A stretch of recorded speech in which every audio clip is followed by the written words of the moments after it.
பழங்கால இந்தியாவில் கல்வி. பழங்கால இந்தியாவில் அந்தணர் மற்றும் அரச குலத்தோரின் மகன்களுக்கு மட்டுமே கல்வி வழங்கப்பட்டது.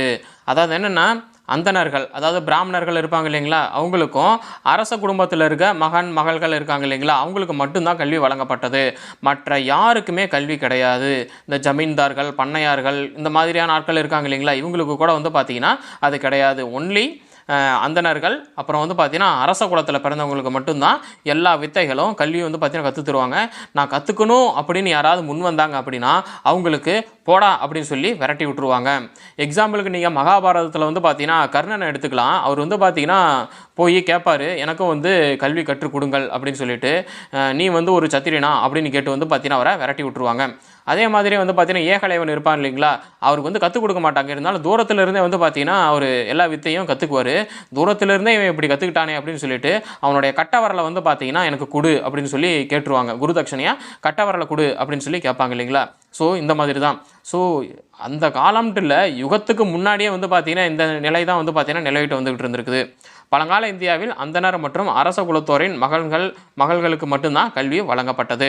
மாணவர்களுக்கு ஆசிரமங்கள், துறவிகளின் வாழிடங்கள், வேத பாடல்கள் மனப்பாடம் செய்வதற்கு கற்பிக்கப்பட்டது. சரி, அப்படி அவங்களுக்கு பார்த்திங்கன்னா கூட்டிகிட்டு போய் கல்வி கற்கிறாங்க இல்லைங்களா, என்னென்ன கற்கிறாங்க, என்னென்ன கற்பிக்கிறாங்க அப்படிங்கிறத சொல்கிறாங்க பாருங்கள். மாணவர்களுக்கு ஆசிரமங்கள், துறவிகளுடைய வாழிடங்களில் வேத பாடல்கள் மனப்பாடம் செய்கிறதுக்கு பார்த்திங்கன்னா கற்று தந்திருக்காங்க. மேலும் அவர்கள் பார்த்திங்கன்னா சமஸ்கிருத இலக்கணம், உரைநடை, அப்புறம் செய்யுள் புனைதல், தர்க்க சாஸ்திரம், அப்புறம் பௌதீக மெய்யியல் போன்ற பாடங்களை பார்த்திங்கன்னா கற்பிச்சிருக்காங்க.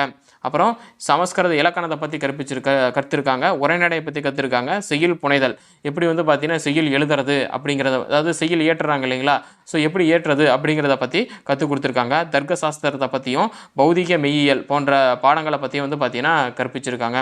ஸோ அந்த காலத்தில் பார்த்திங்கன்னா சில மன்னர்கள்லாம் பார்த்திங்கன்னா கூட பாடல்கள் எழுதியிருப்பாங்க. ஏன்னா அவங்களுக்கு செய்யுள் எப்படி எழுதுறது அப்படிங்கிறத பார்த்திங்கன்னா கற்றுக் கொடுத்துருக்காங்க. அதனால் பார்த்திங்கன்னா அவங்க பாடல்கள் எழுதுவாங்க. அவர்களின் பாடத்திட்டத்தில் வானியல், கணிதம், மருத்துவம், ஜோதிடம் ஆகியவையும் இடம்பெற்றுள்ளன. இப்போ நீங்கள் பார்த்தீங்கன்னா ஹிஸ்ட்ரியிலையோ ஏதாவது ஒரு இதுலேயோ பார்த்தீங்கன்னா ஒரு மன்னரை பற்றி படிக்கும்போது அவர் பார்த்தீங்கன்னா வானியலில் சிறந்து விளங்கினார், கணிதத்தில் சிறந்து விளங்கினார், மருத்துவம், ஜோதிடத்தில் கூட அவர் பார்த்தீங்கன்னா சிறந்து விளங்கினார். அப்புறம் பார்த்தீங்கன்னா வில்வித்தை, ஆடல், பாடல் இதெல்லாம் பார்த்தீங்கன்னா சிறந்து விளங்கினார் அப்படின்னு சொல்லி நீங்கள் அந்த மன்னர்களை பற்றி படிக்கும்போது பார்த்தீங்கன்னா படிச்சிருப்பீங்க. ஏன் அப்படின்னா அந்த காலத்தில் அந்தணர்கள் அப்புறம் மன்னர்களுடைய குழந்தைகளுக்கு மட்டும்தான் பார்த்தீங்கன்னா பாடமே சொல்லி கொடுத்துருக்காங்க. ஸோ அவங்க பார்த்தீங்கன்னா இதில் சிறந்து விளங்கியிருக்காங்க அப்படின்னு சொல்கிறாங்க. அப்புறம் இத்தகைய கற்றல் கற்பித்தல் வழக்கு தான் குருகுல அமைப்பு அப்படின்னு பார்த்தீங்கன்னா சொல்கிறாங்க. சரி, குருகுல அமைப்பு என்றால் என்ன அப்படின்னு கேள்வி கேட்டாங்கன்னா, இப்போ இந்த பேரா இருக்குது இல்லைங்களா, இந்த பேரா ஃபுல்லாகவே பார்த்தீங்கன்னா நீங்கள் எழுதணும். ஸோ இதுக்கு பேர் தான் குருகுல அமைப்பு. பண்டைய தமிழ்நாட்டின் கற்றறிந்த பெண்கள் குறித்து சங்க இலக்கியங்களில் காண முடிகின்றது. அதாவது என்னென்னா, பண்டைய தமிழ்நாட்டில் கற்றறிந்த பெண்கள் குறித்து சங்க இலக்கியங்களில் காண முடியுதுன்னு சொல்கிறாங்க. யாரை சொல்கிறாங்கன்னா, சங்க காலத்தில் வாழ்ந்த பெண்பாற் புலவர்கள் இருக்காங்க இல்லைங்களா, அவங்கள தான் பார்த்தீங்கன்னா சொல்கிறாங்க. சங்க காலத்தில் வாழ்ந்த பெண்பாற் புலவர்கள் யார் யார் அப்படிங்கிறதுக்கு இதுக்கு முன்னாடி தனியாக ஒரு வீடியோ நான் பார்த்தீங்கன்னா அப்லோட் பண்ணியிருக்கேன். அந்த வீடியோக்கான லிங்க்கை நான் டிஸ்கிரிப்ஷனில் கொடுத்துருக்கேன், போய் பார்த்துக்கோங்க. சங்க காலத்தில் வாழ்ந்த கற்றறிந்த பெண்பாற் புலவர்களில் ஆதிமந்தையார், அவையார் போன்று 40க்கும் மேற்பட்டோரை உதாரணமாக பார்த்தீங்கன்னா சொல்லலாம். தமிழ்நாட்டில் கற்றறிந்த பெண்கள் அப்படின்னு சொன்னான். தமிழ்நாட்டின் சிவகங்கை மாவட்டத்தின் கீழடியில் நடைபெற்ற அகழாய்வில் கண்டெடுக்கப்பட்ட பனையோடுகளில் காணப்படும் எழுத்து வடிவ பொறிப்புகள் கிமு, அதாவது புதாண்டுக்கு முன் 6ஆம் நூற்றாண்டுக்கு முன்பே கீழடியில் வாழ்ந்த மக்களின் கல்வி மேம்பாட்டை பார்த்தீங்கன்னா நன்கு விளக்குகின்றது அப்படின்னு சொல்கிறாங்க. அதாவது என்னென்னா, கிமு 6ஆம் நூற்றாண்டுக்கு முன்னாடியே பார்த்தீங்கன்னா தமிழ்நாட்டில் பார்த்தீங்கன்னா சில மண் பானைகள் பார்த்தீங்கன்னா கண்டெடுக்கப்பட்டிருக்கு, பனையோடுகள் பார்த்தீங்கன்னா கண்டெடுக்கப்பட்டிருக்கு. ஸோ இதில் பார்த்தீங்கன்னா எழுத்து வடிவங்கள் பொறிப்புகள்லாம் இருக்குது. ஸோ இதை வச்சு நம்ம என்ன சொல்ல முடியும் அப்படின்னா, 6ஆம் நூற்றாண்டுக்கு முன்பே கீழடியில் வாழ்ந்த மக்களின் கல்வி மேம்பாட்டை பார்த்தீங்கன்னா நம்மளால் தெரிஞ்சுக்க முடியுது.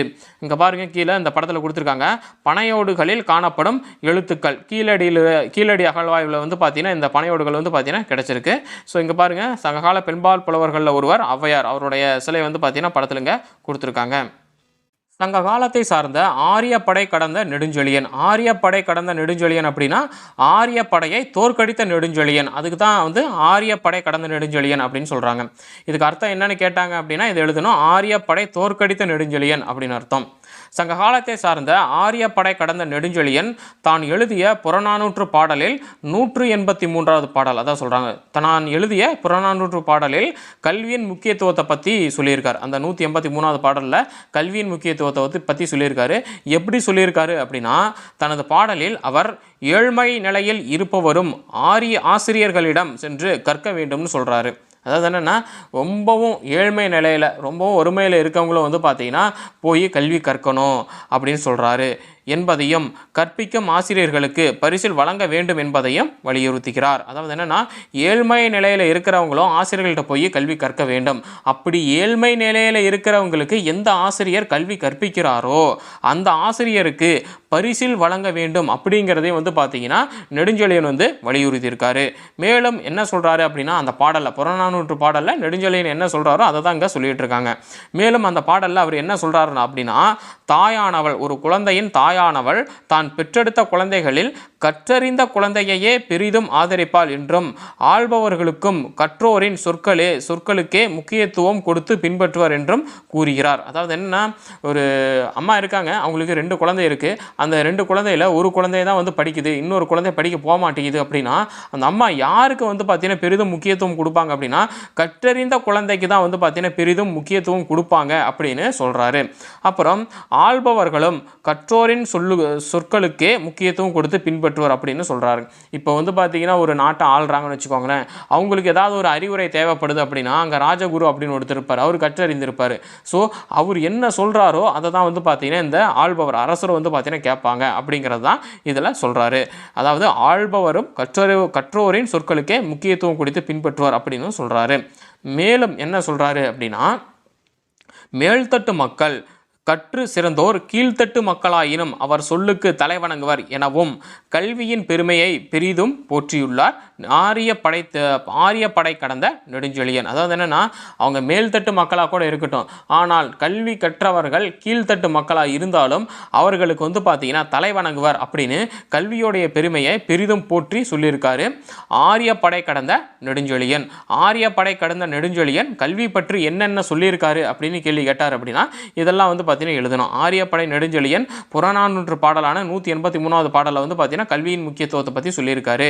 தனது பாடலில் ஏழ்மை நிலையில் இருக்கிறவங்களும் வந்து பார்த்தீங்கன்னா போய் கல்வி கற்கணும் அப்படின்னு சொல்கிறாங்க. அப்படி ஏழ்மை நிலையில் இருக்கிறவங்களுக்கு கல்வி கற்றுத்தர ஆசிரியர்களுக்கு பரிசில் வழங்க வேண்டும் அப்படிங்கிறதையும் சொல்லியிருக்காரு. அப்புறம் ஒரு தாயானவள் வந்து பார்த்தீங்கன்னா எப்போவுமே அவளுடைய கற்றறிந்த குழந்தைக்கு தான் பெரிதும் முக்கியத்துவம் கொடுப்பாள், பெரிதும் ஆதரிப்பாள் அப்படின்னும், ஆள்பவர்கள் அரசரே வந்து பார்த்தீங்கன்னா கற்றறிந்தவர்களுக்கு தான் தலைவணங்குவார் அப்படின்னும், மேல்தட்டு மக்கள் ஆயினும் கற்றறிந்தவர்கள் கீழ்த்தட்டு மக்களாக இருந்தாலுமே வந்து அவங்களுக்கு தலைவணங்குவாங்க அப்படின்னு கல்வியின் பெருமையை பற்றி வந்து பார்த்தீங்கன்னா ஆரிய படை கடந்த நெடுஞ்செழியன் வந்து பார்த்தீங்கன்னா சொல்லியிருக்காரு. உபநிடதங்கள் வேதத்தின் மீதான நம்பிக்கையிலிருந்து முற்றிலுமாக மாறுபட்டிருந்ததை வெளிப்படுத்தின. உபநிடதங்கள் வந்து பார்த்தீங்கன்னா வேதத்தின் மீதான நம்பிக்கையிலிருந்து முற்றிலுமாக மாறுபட்டிருந்தது. அப்படி உபநிடதங்கள் அப்படின்னா என்ன அப்படின்னா, உபநிஷத் அப்படின்ற சொல்லுக்கு ஒருவருக்கு அருகில் உட்காருதல் அப்படின்னு பொருள். இதை நோட் பண்ணிக்காங்க. உபநிஷத் என்ற சொல்லுக்கு என்ன பொருள் அப்படின்னா, ஒருவருக்கு அருகில் உட்காருதல் அப்படின்னா என்னென்னா, இது பொதுவாக காட்டினில் ஒரு முனிவரின் காலடியில் அமர்ந்து ரகசியமாக கற்றுக்கொண்ட வித்தைகளை குறிக்கிறது. உபனிஷத் அப்படிங்கிறதுக்கு என்ன பொருள்னா, ஒருவருக்கு அருகில் உட்காருதல் அப்படின்னு பொருள். அதுக்கு என்ன தெளிவான சொல்கிறாங்க அப்படின்னா, காட்டில் ஒரு முனிவருடைய காலடியில் உட்காந்து ரகசியமாக கற்றுக்கிட்ட வித்தைகளை தான் வந்து பார்த்திங்கன்னா இந்த உபநிடதங்கள் அப்படின்னு சொல்கிறாங்க. இதை தான் இது குறிக்குது அப்படின்னு சொல்கிறாங்க. கடவுள்கள் சடங்குகள் ஆகியவற்றிலிருந்து முற்றிலுமாக விலகி மெய்ஞானம் பெறுதலை உபநிடதங்கள் வந்து பார்த்திங்கன்னா வலியுறுத்தின. அதாவது என்னென்னா, கடவுள் சடங்கு இதிலிருந்து முற்றிலுமாக விலகி மெய்ஞானம் பெறுதலை இந்த உபநிடதம் வலியுறுத்துது. இந்த வேதங்கள் மீதான நம்பிக்கையிலிருந்து உபநிடதங்கள் முற்றிலுமாக மாறுபட்டிருந்துன்னு சொல்கிறோம் இல்லைங்களா. ஸோ இந்த வேதங்கள் வந்து பார்த்திங்கன்னா முற்றிலுமாக கடவுள்கள் சடங்குகள் இதை பற்றி தான் வந்து பார்த்திங்கன்னா வேதங்களில் வந்து சொல்லப்பட்டிருக்கு. ஸோ அதிலிருந்து முற்றிலுமாக மாறுபட்டது அப்படின்னு என்ன, கடவுள் சடங்கு இதிலிருந்து முற்றிலுமாக விலகி மெய்ஞானம் பெறுதலை தான் இந்த உபநிடதங்கள் வந்து பார்த்திங்கன்னா வலியுறுத்துது.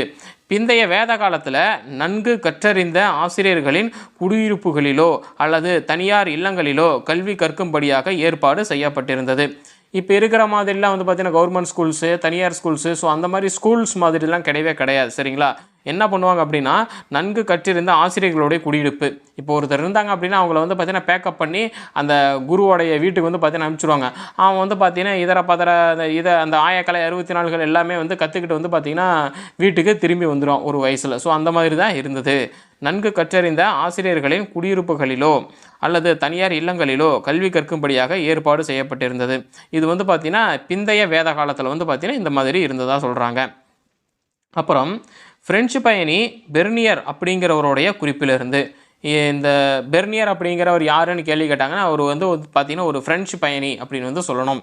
பிரெஞ்சு பயணி பெர்னியர் என்பவரின் குறிப்பிலிருந்து வாரணாசியில் பனாரஸ் காசி அப்படின்னு சொல்கிறாங்க. வாரணாசி அப்படின்னா பனாரஸ் அல்லது காசி. இந்த பிரெஞ்சு பயணி பெர்னியர் அப்படின்றவருடைய குறிப்பிலிருந்து வாரணாசியில் பின்பற்றப்பட்ட குருகுல முறையிலான கல்வி பற்றி அறிந்து கொள்ள முடிகிறது. இந்த பிரெஞ்சு பயணி பெர்னியர் என்ன குறிப்பு வந்து சொல்லி வச்சிருக்காரு அப்படிங்கிறத நமக்கு பாருங்கள், என்ன சொல்கிறாங்கன்னு பாருங்கள். வாரணாசியில் பின்பற்றப்பட்ட குருகுல முறையிலான கல்வி பற்றி இவருடைய குறிப்பு மூலமாக அறிந்து கொள்ள முடிகிறது. பிரெஞ்சு பயணியான பெர்னியருடைய குறிப்பு மூலமாக. அவரது கூற்றுப்படி, பெர்னியருடைய கூற்றுப்படி காசியில் கற்றறிந்த ஆசிரியர்கள் நகரின் பல பகுதிகளுக்கும் அனுப்பப்பட்டு பல தனியார் இல்லங்களிலும் குறிப்பாக பணக்கார வணிகர்களின் தோட்டங்களிலும் கற்பித்தலில் ஈடுபட்டிருந்தனர். அதாவது என்னென்னா, இப்போ ஒரு நாடுன்னு இருக்குன்னு வச்சுக்கோங்களேன், அந்த நாட்டில் கற்றறிந்த ஆசிரியர்கள் எல்லாம் இருப்பாங்கள்ல, நிறைய பேர் இருப்பாங்கள்ல, அவங்கெல்லாம் வந்து பார்த்திங்கன்னா நாட்டோடைய பல பகுதிகளுக்கு அனுப்பப்படுவாங்க.